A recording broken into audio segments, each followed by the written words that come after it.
कि शहीदों को हर बरस नमन करेंगे।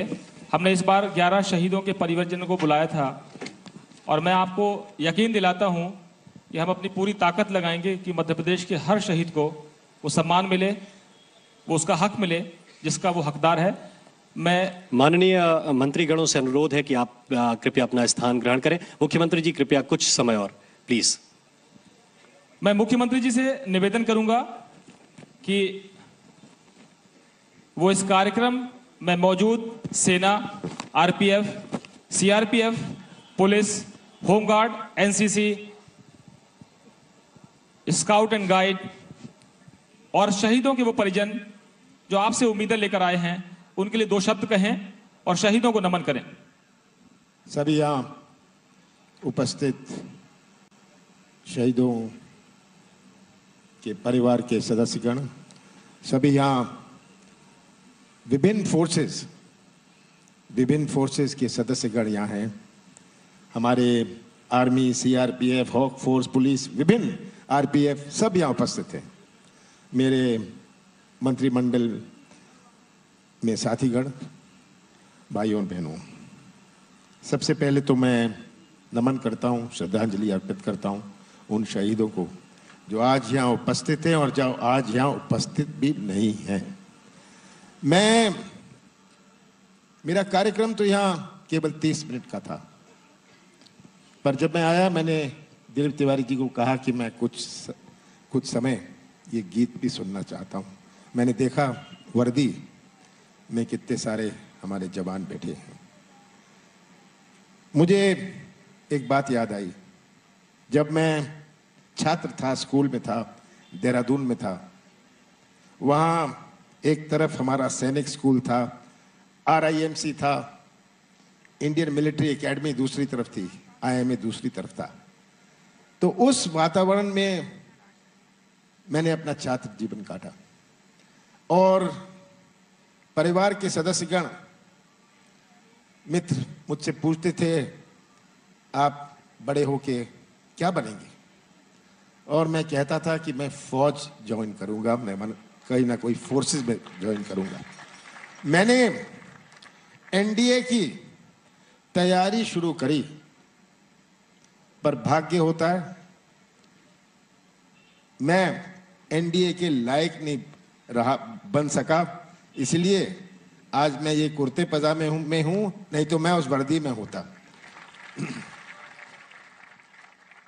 गीत सुन रहा था मैं, और गीत सुनते हुए एक जो शब्द थे, गोरखा, सिख, मद्रासी, सब प्रांत के विभिन्न भाषाओं के लोगों का जिक्र किया था गीत में। यही हमारा देश है, हमारी विभिन्न जातियां, विभिन्न धर्म, विभिन्न भाषाएं।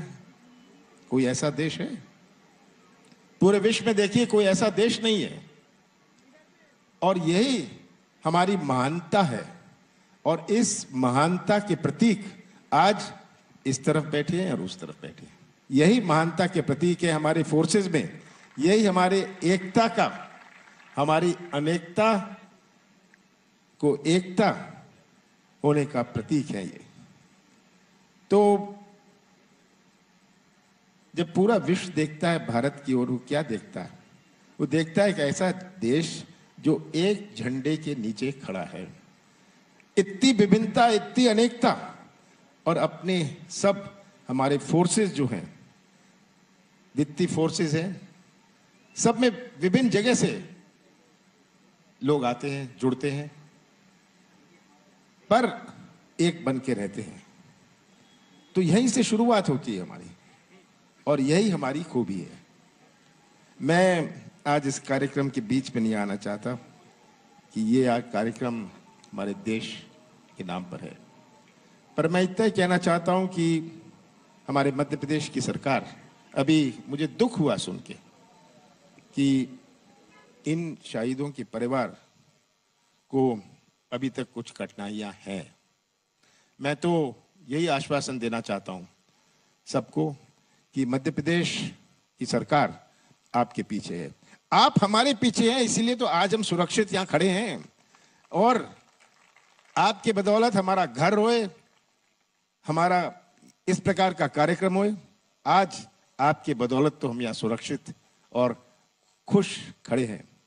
तो यही मैं आपको कहना चाहता हूं, आप हमारे पीछे खड़े हैं, ये मत सोचिएगा कि हम आपके पीछे नहीं खड़े।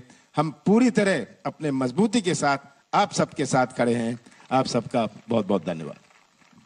कमलनाथ जी, मैं आपका सम्मान करना चाहूंगा इसलिए कि आप उनका सम्मान कर रहे हैं, और मैं अपनी टीम से कहूंगा कि कमलनाथ जी का सम्मान इसलिए कर दें कि उस सम्मान का वो मान करेंगे, और सारे शहीदों के परिवार वालों की 24 घंटे में नहीं तो 48 घंटे में सही, 48 घंटे में नहीं तो 72 घंटे में समस्याएं हल कर देंगे। मुख्यमंत्री जी, आश्वासन चाहता हूं। मैं सुभाष चंद्र जी जो जी मीडिया के चेयरमैन हैं, उनको धन्यवाद देना चाहता हूं।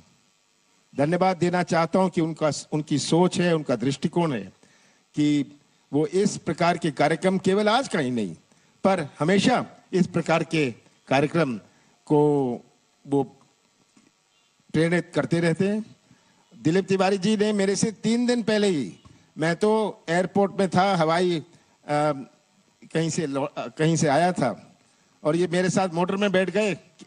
हमने कहा कि ऐसा, इन्होंने सुझाव दिया ऐसा कार्यक्रम करो। मैंने कहा बिल्कुल ये करना चाहिए। ये हम शायद इस कार्यक्रम के लायक ना हों, ये तो आपका काम है कार्यक्रम करना, और मैं इन्हें बधाई देना चाहता हूं।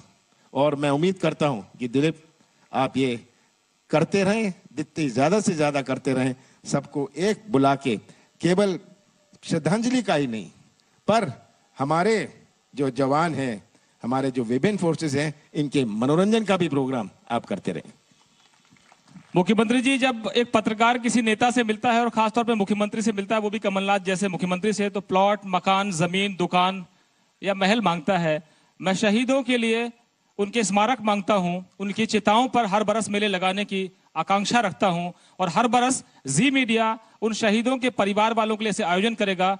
और मैं उम्मीद करता हूं कि ये युवा मुख्यमंत्री शहीदों को नहीं भूलेगा, क्योंकि आप हजारों एकड़ जमीन के मालिक हो, लाखों करोड़ रुपए की संपत्ति आपके पास हो, लेकिन जब आप शहीद होंगे तभी आपकी फूल और चिताएं महकेंगी और वो याद दिलाएंगी कि आपकी बदौलत हम यहाँ सुरक्षित हैं। और अगर आप केवल पैसे के पीछे भागते हैं, पद के पीछे भागते हैं, तो शायद आपकी चिताओं पर मेले बिल्कुल नहीं लगेंगे। मैं उम्मीद करता हूं कि आप इन शहीदों के लिए खड़े होकर जोरदार तालियां बजाइए, नमन कीजिए, उनके परिवार का अभिनंदन कीजिए, और मध्य प्रदेश के मुख्यमंत्री का अभिनंदन इस बात के लिए कीजिए कि मैंने उनसे यही मांगा था कि आप आइए, वक्त दीजिए, इन शहीदों के परिवार वालों की बात तो सुन लीजिए।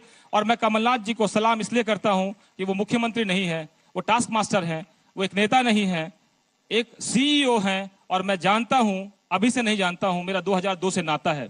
बहुतों ने बहुत कुछ मांगा होगा, लेकिन मैंने ये मांगा है कि सारे शहीदों के परिवार वालों की समस्याएं सुनने के लिए एक दिन का वक्त दीजिएगा कमलनाथ जी। 24 घंटे आपको कम पड़ते हैं मुझे पता है, लेकिन मैं ये इस आयोजन में, इस भूमिका में आपके साथ कंधे से कंधा मिलाऊंगा। आप भले 72 के हों, लेकिन मैं भी आपके साथ 72 घंटे काम कर सकता हूं लगातार।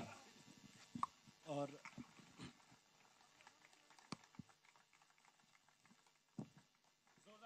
मुख्यमंत्री जी,